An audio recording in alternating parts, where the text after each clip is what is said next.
When the news about the O4 Lite air unit came out, I was in the middle of planning a 2-inch build. It was originally going to be VTX-less, just for sort of line of sight training, but when the news dropped, I thought perfect opportunity to build something using an O4 Lite.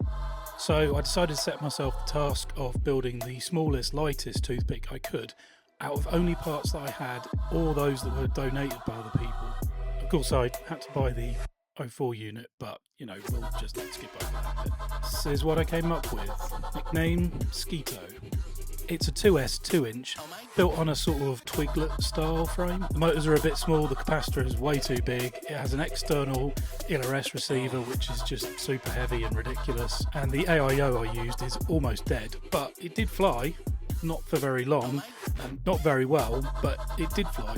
On the maiden flight, Little Grey tried to chase it with his baby hawk, but I'd say it's flying sporadically, so it's not particularly stable.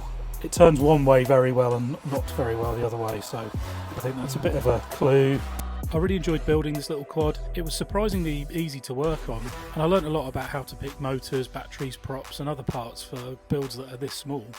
I was really impressed with how quickly the O4 unit installed and how easy it was to set up. The image quality isn't too bad, considering the size of the camera. It looks pretty good, I think. Randomly, the camera just fitted into this TPU that I already had printed, so that was a bit of luck. It just needed one bolt to hold it in place. It weighs about 59 grams dry, which is honestly heavier than I'd really like, and with a battery it's probably more like 89 grams.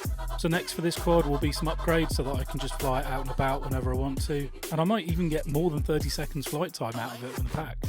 There'll be a full build video out on my YouTube channel as soon as I can get it out. Until then, let me know in the comments, are you planning a tiny build or have you got other plans for O4 air unit lights?